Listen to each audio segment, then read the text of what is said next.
다음 소식입니다. 정말 동성애 관련 이슈는 하루 이틀 끝날 것이 아니라 지속적으로 함께 풀어가야 할 숙제라는 생각이 듭니다. 그런데 최근 미국 법학자들이 미 연방대법원 동성혼 합법화 판결에 대해서 부당성을 제기하는 성명서를 냈다고 합니다. 어떤 내용인지 자세한 말씀을 들어보겠습니다. 태평양 법률협회 한국 코디네이터 주성철 목사님 전화 연결돼 있습니다. 목사님 안녕하십니까? 예, 안녕하십니까. 주성철 목사입니다. 네, 목사님 반갑습니다.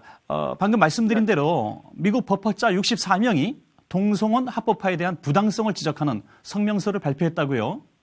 예, 지난 10월 8일자로 미국에서 법조계에 가장 존경받는 64명의 법학자들이 6월 말에 있었던 미 대법원 동성결혼 합헌 결정에 대해서 단호하게 거부하는 성명서를 발표했습니다. 네.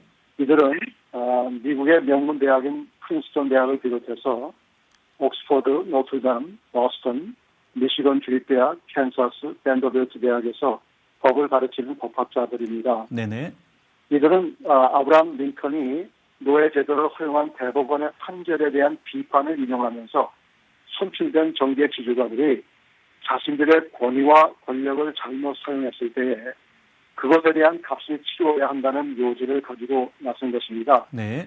이분들은 그저 어느 철학적인 관념을 선포한 것이 아니라 실질적으로 미국 안에서 선출된 위정자들은 미국 헌법 아래 있음을 지적하고 미국 헌법에 의해 판결을 내리고 그 책임을 가져야 한다고 하고 있고 네. 또한 이 64명의 법학자들은 미국 헌법 아래 있으면서 연방정부나 주정부들이 솔직하고 진지한 가운데 결혼관에 대한 정의를 다시 정해야 한다고 이렇게 말했습니다. 네네, 그렇군요. 그렇다면 이분들이 주장하는 어떤 내용들이 무엇인지 좀 소개해 주시겠습니까?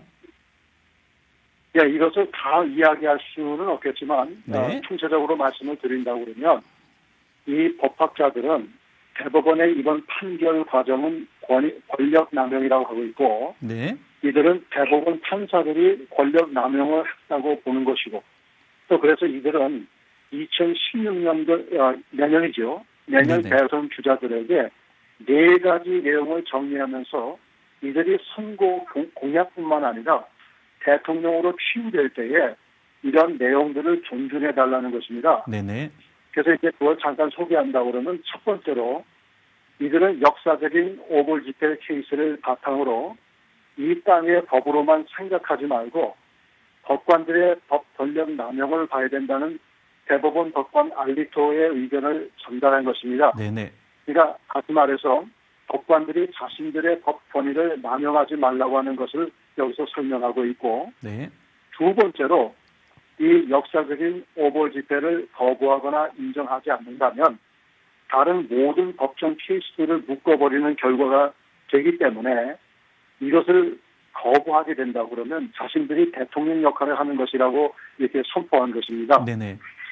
그리고 이제 세 번째로 대통령이 법관들이나 대법원 판사들을 선정할 때에 미국의 헌법을 존중하고 따르는 사람들을 지명할 수 있기를 부탁했고 네. 마지막으로 이제 미국에서 빌 오브 라이츠라고 하는데 이것을 미국 대헌장 10개 항목을 얘기하고 있는데 네. 이것을 존중하고 지킬 수 있어야 된다고 그러고 또 전통적인 결혼관 즉 결혼은 한 남성과 한 여성에게 국한된다는 것을 지켜달라고 이렇게 강력히 요청한 그런 선언서가 되겠습니다. 네네, 그렇군요.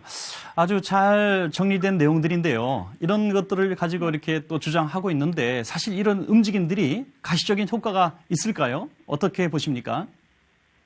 네, 그렇죠. 이것이 긍정이든 부정이든 이게 영향권이 있는데 우선 첫째로 이들이 보통 국민들도 아니고 또 보통 법대 교수나 변호사들이 아니라 네. 법조계에서 가장 훌륭하고 존경받는 인물들이기 때문에 네. 이런 의미에서는 이 일이 심상치 않다고 이렇게 보고 있고 네네, 그렇군요. 특별히 4명의 대법관 판사 예를 들면 스칼리아, 토마스, 알리토 그리고 로버츠들의 의견과 같이 했다고 그랬고 헌법 해석에 있어서도 지금 동성애 결혼 합헌에 손을 들어준 판사들이 법 해석을 잘못했다고 이렇게 얘기하고 있습니다. 그래서 미국 헌법에 입각해서 봤을 때 이들의 해석은 잘못됐다고 이렇게 주장을 하고 있습니다. 아, 그렇군요.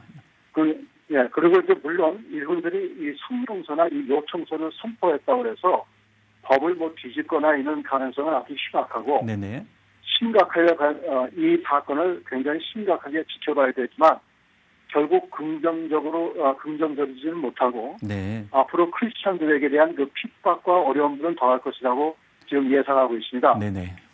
그래서 이제 더 확실한 것은 64명의 존경받는 이 법학자들이 대표성을 띠고 있기 때문에 가시적으로는 매우 심각한 분위기를 조성하고 있다는 결론이고, 네네. 물론 이들이 성명서를 발표한 후에 미 주류 미디어에서 계속 이네들의 얘기를 하고 있지만은 이 주류 미디어들은 친동성애자들이기 때문에 일방적으로 비난에 지나치는 그런 미디어 보고로만 끝나고 있다는 얘기가 되겠습니다.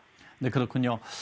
가시적인 큰 영향이 없다 할지라도 정말 고무적인 일이 아닐 수 없는데요. 또 앞서 미국의 두 여성의 인터뷰도 받고 또 이렇게 64분의 법학자들의 성명서도 그렇듯이 정말 곳곳에서 믿음의 행보들이 나오는 것 같습니다.